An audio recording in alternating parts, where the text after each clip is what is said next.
لا الہ تو پڑھ لیا اب لے مزہ تاثیر کا، لا الہ کی تہ کے نیچے خون ہے شبیر کا۔ 2 محرم الحرام کو امام حسین علیہ السلام کی اور آپ کے ساتھیوں کی اور اہل عیال کی آمد کربلا کی سرزمین پر ہوتی ہے، اور اس وقت کربلا کی سرزمین کے اوپر قابض قبیلہ بنو اسد تھا۔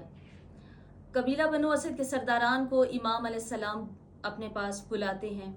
اور بلا کر ان سے فرماتے ہیں کہ میں اس زمین کو خریدنا چاہتا ہوں، اور تاریخ کے حوالوں کے مطابق امام حسین علیہ السلام اور آپ کی بہن حضرت زینب عالیہ سلام اللہ علیہا شریکت الحسین، دونوں بہن بھائی مل کر کربلا کی زمین کو خریدتے ہیں، اور کربلا کی زمین کو خرید کر امام حسین علیہ السلام اپنے بیٹے علی اکبر کے نام لگاتے ہیں۔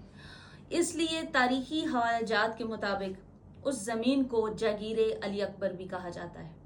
کربلا کی سرزمین کا دوسرا نام جاگیر علی اکبر ہے۔ یہاں پر ایک شرعی عذر بھی آتا ہے۔ شریعت کے مطابق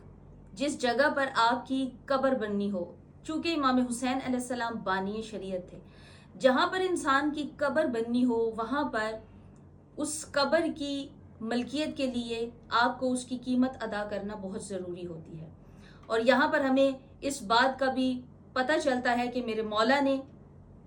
وہ زمین کیوں خریدی۔ اس لیے خریدی کہ میرے مولا امام حسین علیہ السلام اور ان کے خاندان کی قبریں وہاں پر بننی تھی۔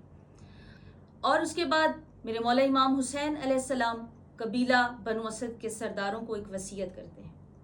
میرے مولا فرماتے ہیں 11 محرم الحرام کو جب ہمارے لاشیں دھوپ پر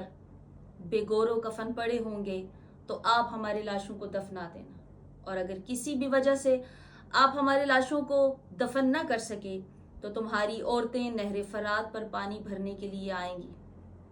ان سے کہنا کہ وہ ہمارے لاشوں کو دفن کر دیں، اور اگر کسی بھی وجہ سے تمہاری عورتیں ہمارے لاشوں کو دفن نہ کر سکیں تو اپنے بچوں کو کہنا، کیونکہ بچوں کی فطرت میں شامل ہے کہ بچے مٹی سے کھیلتے ہیں، اور امام علیہ السلام نے رو کر فرمایا